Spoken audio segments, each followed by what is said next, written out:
kulanti wanaagsan khiyaartana daawatay meel kasta joogtaan ku soo dhawaada barnaamijkii Dallis qaybtiisa magaalada Boosaaso. Magaalada Boosaaso ee xarunta gobolka Bari waxa uu ka mid tahay magaalooyinka ganacsi ee ku yaala geeska Afrika gaar ahaan wadanka Soomaaliya. Magaalada Boosaaso waxay ahayd 20 sano mid dhismaysay waxaana jiray heerar kala duwan ee magaalada soo martay. waxaa jira dad aqoon-yahana oo ka yimid wadanka dabadiisa kuwaas oo maalgelin ku sameeyay dhinaca dhismayaasha casriga kuwaas oo shirkado waaweyn ka sameeyay deegaamada Puntland gaar ahaan magaalada Boosaaso iyo meelaha kala duwan waxa dadkan ay soo kordhiyeen qaar ka mid ah shirkadaha dhiska ku sameeya ama dhisa guryaha qayb casri ah oo loogu talagalay sida wadamada caalamka in loo dhiso haddaba magaalada Boosaaso ee xarunta gobolka Bari waxaan kula kulanay maamulaha guud ee shirkadda Mubarak Group Company oo ah shirkadda dhinaca dhismayaasha deegaamada Puntland ku soo kordhisay iyadoo dhismayaal kala duwan oo aad u qurux badan ku soo kordhisay deegaamadaas waxaana maamulaha guud uu ka soo guuray wadanka dabadiisa haddaba barnaamijka Dallis oo inta badan aan diiradda ku saarno dhinaca dib u dhiska dalka ayaa qaybtiisa magaalada Boosaaso maanta oo aan ku soo qaadan doonaa bal shirkadda Mubarak Group iyo hawlihii ballaarna ay ka qabatay deegaamadaas iyo sidii ay wax uga qabatay iyo dadaaladii dheeraa ay u soo martay intii hawlahan ay ku jirtay haddaba waxaan marti noogu ah maamulaha guud ee shirkadda Mubarak Group engineer Cabdiqaadir Xaaji Cumar oo saw ka mid ah mas'uuliyiinta shirkadda Mubarak ahna engineerka guud ee shirkadda engineer ku soo dhawow barnaamijka Dallis oo ah inta badan ka qayb qaata horumarinta deegaamada iyo sidii wadanka dib u dhis loogu sameyn lahaa maanta oo marti noogu tahay barnaamijkan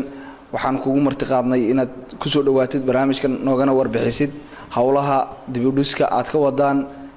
deegaamada Puntland gaar ahaan dhismayaasha quruxda badan ee aad ka dhisteen magaalooyinka Boosaaso Gaalkacyo Garowe iyo meelo kala duwan oo deegaamada ka mid ah bismillaah aasaaska shirkaddu wuxuu ahaa 2000kii 2000 ay halkan ka bilownay waxaan ku bilownay dhismaha guryaha filooyin dad dibadda ka yimi dadna waxa siyaaday dadkii u baahnaa gudaha iyagana ka bacdi waxaan ku soo darnay warshado oo qalabka dhismaha naftooda ah ka waran intii ilaa 2000 maxaad ka fuliseen deegaamada Puntland anagoo warshadaha iyo hawlaha kale u soo noqonayna dhismayaasha sameeyeen iyo noocyada ay ahaayeen iyo baldadaalada u soo marteen dhismayaashu markii hore waxay ka bilowdeen Boosaaso ayaan ka bilownay base noo ahaa markaan muddo joognay sanad iyo bilo waxaan u gudubnay Puntland inteeda kale midalan magaalada Garowe ka bacdina waxaan u gudubnay Gaalkacyo waxaanu ku bilownay guryo yar oo filooyin oo 10 ka yar markii horeeto dad dibadda ka yimid ay docodsadeen sanadkii 2000kii ka bacdina waxa ilaa hadda heer ay marayso yani sanadkii 30-40 inaanu soo saarno oo ka waaweyn xataa kuwii horeeto dhismayaasha waad fiirin kartaa naqshad ahaan wax badan baa iska bedelnay runtii wax badan baan bedelay dhan naqshad ahaan iyo malaamixda qalabka dhismaha wax lagu dhiso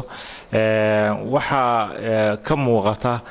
fartaydu way ka muuqataa midalan hadii aad Garowe tagtid hadii aad Gaalkacyo maraysid qarno hada maraysid Boosaaso gudaheeda midalan naqshadaha cusub waxaanu keenay dad ajnabi ah oo iyagana dhismihii ka qayb qaata oo bedelay laborafinadii ama finishiskii bedelay midalan sidii mutraalka loo dhigayay sidii loo laborafinayay guriga yani dhismihii oo dhan waxaanu ku soo siyaadinay naqshado cusub oo casri ah oo hadda ku aad ku arki karaan midalan website-ka aad ku arki karaan aad ka arki karaan magaalada naqshado casri ah kuwa ka dhisan hadda Imaaraadka ama Khaliijka kale ka dhisan inaan u soo guurinay dadkana qaateen oo hadda aan dhisno midalan dhismaha weyn oo aad waxa weeye ground floor plus 6 weeye dabaq 7 dabaq buu noqonayaa dhismaha kale oo hadda Iftin Bank oo aanu farta ka jari doono bil iyo bar gudaheeda aan wareejin doono dhismahan hadda aan Tawakal Bank u bilaabayno kulli waxa ka muuqata malaamixdii midalan Khaliijka design-adii cusba in curtain wall aluminum glass hawsho dhan ay ka waxaanu keenay dad ajnabi arrintii fuliya marka wax badan baa iska bedelay markii horena waxaan ku bilownay in aanu naqshado filooyin yaryar aanu samayno deedna aanu gelino maxay u baahan yihiin materialka naftooda isbedelaan warshada aan keeno wuxuu ahaa muraayadaha iyo sameynaya aluminumka deedna aanu gudubno in aanu qalabka dhismaha wixii aan wadanka oo lin soo waaridno aan warshadahoodii sameeyno sida interlock oo kaleeto oo la dhigo meelaha lagu socdo ama baarkinada deedna saqafka sare roofing systemka jilayga ah oo isna runtii wax badan waddanka ka bedelay oo yani roofing systemkii awal shub qaaliya ama tarniig raqiisa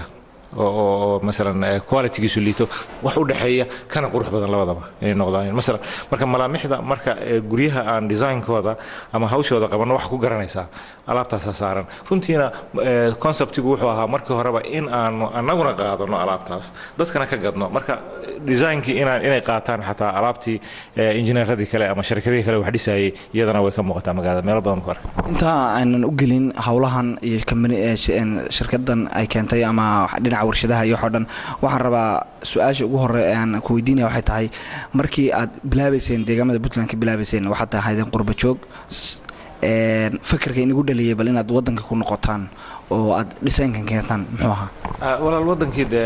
waddanku waa Kenya after all waana marka wax soo baratid oo timaadid waddanka ay aragtid sida uu waxa kugu soo dhacaysa inaad wax ka bedeshid majaalkaaga waa bannaan marka tan dhismaha iyo qalabka dhismuhu wuxuu ahaa majaal noo bannaan oo runtii u baahan juhdi badan marka showdka ilaa hadda 12 sano u dhameysay ilaahay noo fududeeyay waa fadli weyn oo aan dhihi karo waddankan wacirka oo adag يعني إن حالة دي سلوك بدله واحد أنت على 50 سنة بقادن لهاد 50 سنة واحد بدن بقادن لهاد بس لكن إله برنوفد ذي وحكوية 8 سنة إنه كم وقت ملامح يعني هير ديزاين كنفتيسي دت كيفولين لها ماتيريال كله كيفولين لها إن شوت كأنت على جوينو يعني فضل إله بها الحمد لله. لنا ورشدها وحنا أقولنا هي ورشدنا هذا شيء لا يوكله وورشد إن بدن وحصو صار كذا مقالة ده boosaaso garowe gaalkacay deegaamada Puntland walaaba meel kale oo ka duwan oo Soomaaliland ka mid tahay xataa waan ku arkay marka bal ka waran warshadaas wax soo saarkeeda iyo qaabka wax soo saarto iyo hawlaheeda runtii warshadu waa su'aal fiican warshadu waxay ku taalaa hadda boosaaso iyo garowe marka supply-ga inta kale waan siinaa showrooms baan ku leenahay inta kale magaalooyinka midalan qardho waa ku arkaysaa guryaha la saaray waxa ku arkaysaa gaalkacyo waxa ku arkaysaa magaalooyinka deexda iyo badda ku yaala oo ka baxsan xataa laamiga ka degsan yani runtii wuxuu bedelay habkii dhismaha waddanka wax badan buu ka bedelay roofing system-kaas waayo waa roofing system qurux badan oo mandarka aad u qurux badan oo design-adiisu aad u qurux badan yihiin material-ina badana local ah shimidka maahe waxa waa ciideen iyo shubka laga sameeynaya mid kale waxaad arkaysaa inuu qiimo ahaan galayo qiimihii shubka qaaliga oo qoriga iyo birta iyo looxa wax walba banaanka laga keenayo qaaliga ah iyo qiimaha tarniiga dadku u badnaayeen oo ahaa yani wax quality-giisu aad u liito inuu aad u bedelay runtii oo dhexda u galay oo wax design ahaan iyo qurux ahaanna bedelaya qiimo ahaanna meel dhex galaya marka runtii waxa weeye wuxuu ahaa arrin horumar weyn ah oo waddanku qaatay runtiina waxa not only Puntland inay qaadato hadda waxa loo gudbay xataa waqooyiga loo gudbinay waxa arkaysaa Hargeysa loo qaaday waxa loo qaaday xaggan iyo beledweyn iskuulle ay dhisayeen halkay ka qaadi jireen runtii waxa weeye gaalkacyo iyo dhankeeda shishe marka waa ku arki karnaa meel walba aad bahalka runtiina ilaa hadda 8 sano waa jiray warshadaasu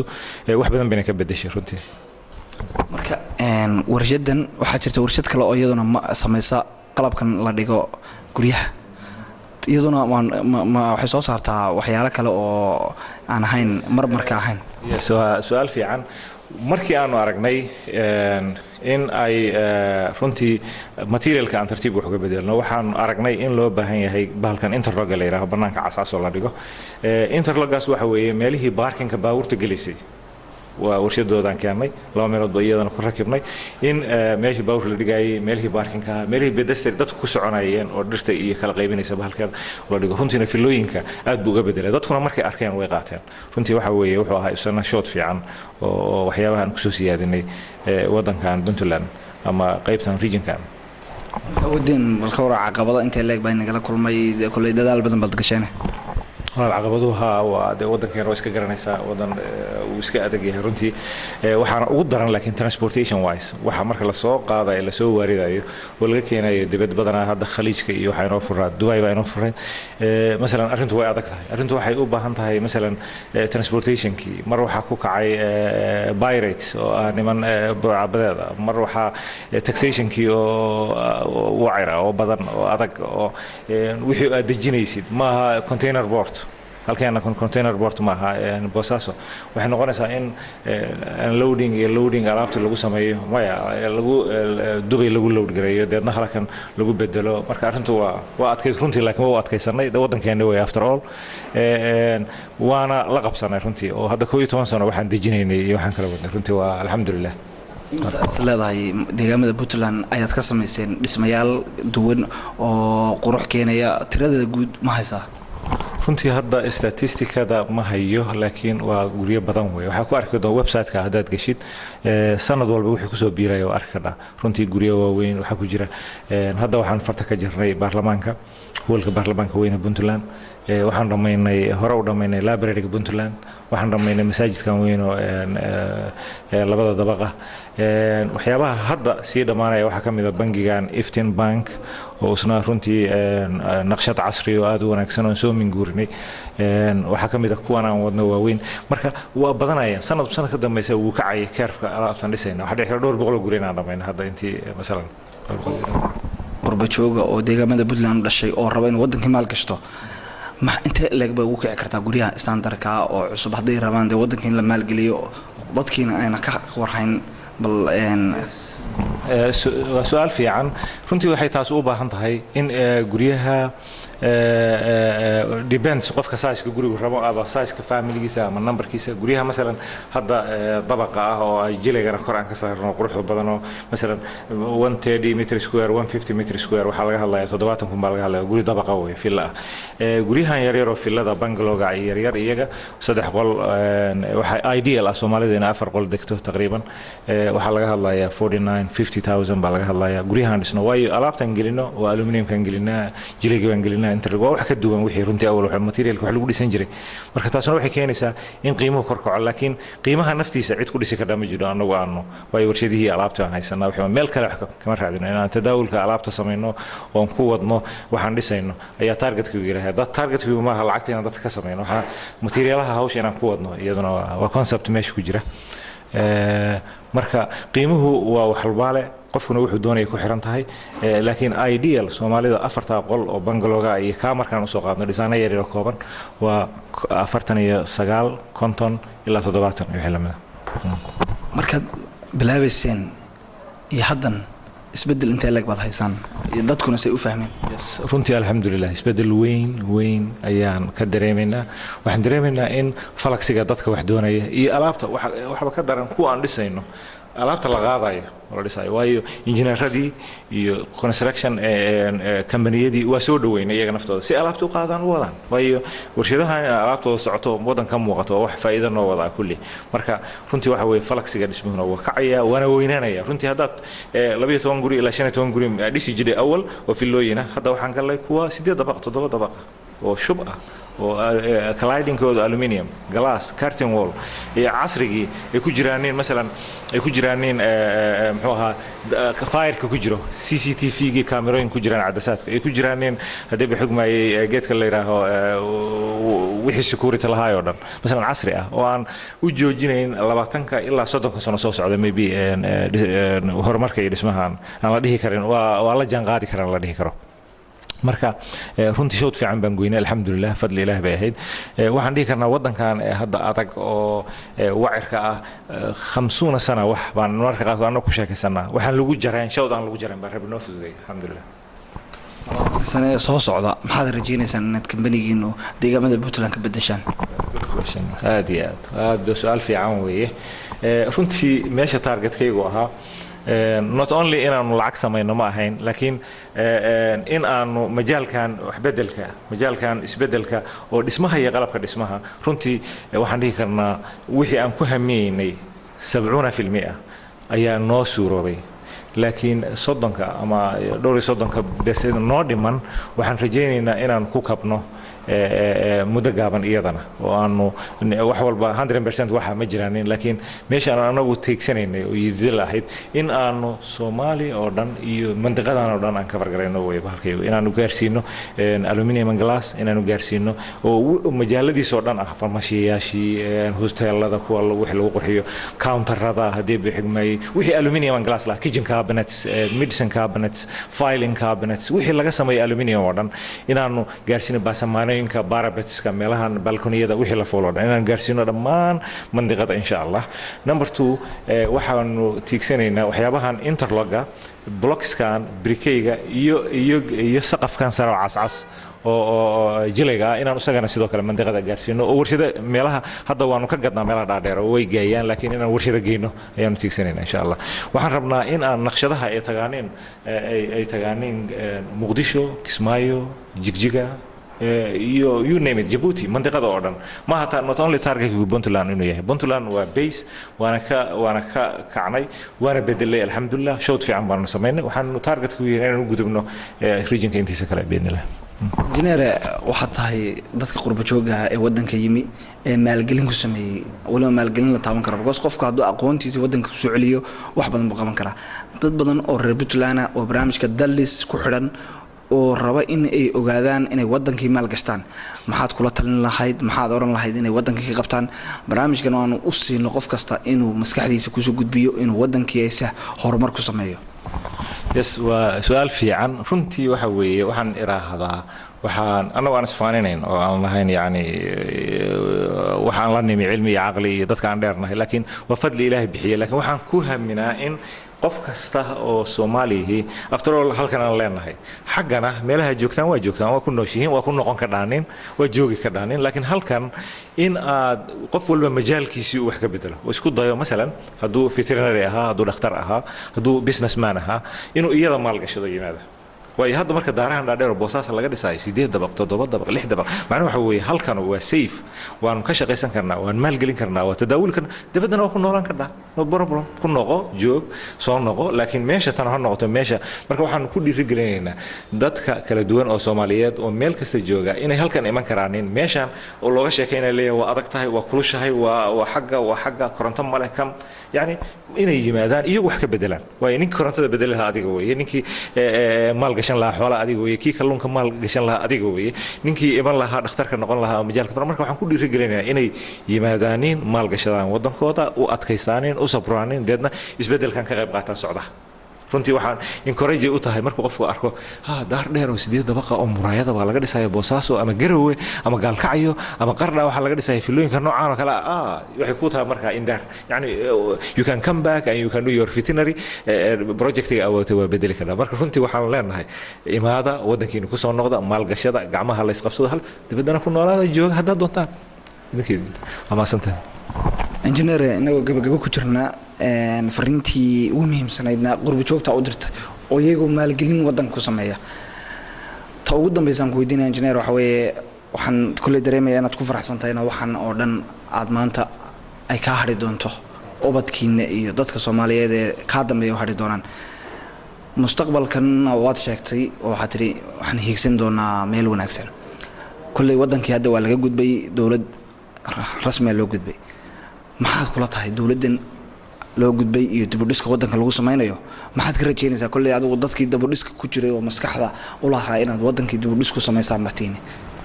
insha Allah khayr badan baan rajeynaynaa waxaan u rajeynaynaa in wadanka isbedelkiisa ay ka qayb qaataan inay noo degto oo meel walba isu furanto waxaan rajeynaynaa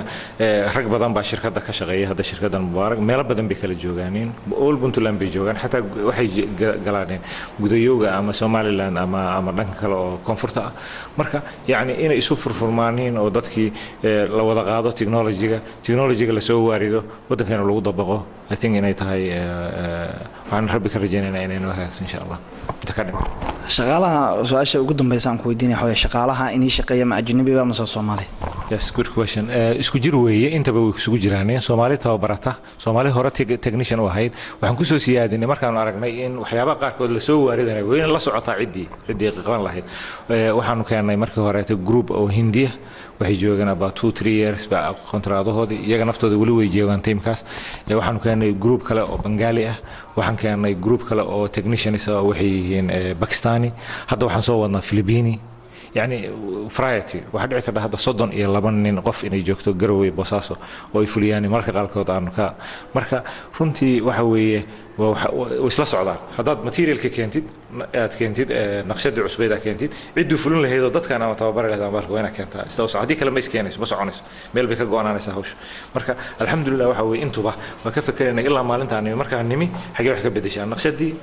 materialki waa ka wax see ka ah dadkii fulinaya wax si ka ah maalinba tartiib aan u bedelo marka hore naqshada aan bedelo aan keeno material lagu dhisi lahaa aan ka concept ka soo aha aan keeno dadkii fulin lahaa ha isku buuxsanto arrinta alxamdulillah shod fiican baan gaaray hadda wayna muuqataa runtii wayna raqma kulla ina wadanku adag yahay يعني رغم كل أضيق أوليه يعني سو قليل ده إن أجنبي يمادان إن المحوها taxation كا transportation كا أي واحد كستي عادك هذا نوعات والحمد لله وصبر رأي وأنا كأقول جاري الحمد لله. أنت أيام كسو جبنا برنامج كي ضل سقيبتي سبوساسو oo maanta aan ku soo qaadanay dhinaca dhismayaasha oo deegaamada Puntland in badan ay iska bedeleen 10kii sano ugu dambeysay taas oo ay qayb laxad ka qaadatay shirkadda Mubarak Group oo ah shirkadaha ugu khibradda badan uguna wax soo saarka badan dhinaca dhismayaasha iyadoo deegaamada Puntland bilicdeeda aad ka dareemaysid waxaana la kulanay maamulaha guud ee shirkadda dhismaha ee Mubarak Group engineer Cabdiqaadir Xaaji Ciise Cumar oo maanta marti noogu ahaa barnaamijka Dallis intaanu barnaamij kale la ku kulmi doono waxaan inaga tagayaa assalaamu calaykum wa rahmatullaahi wa barakaatuh.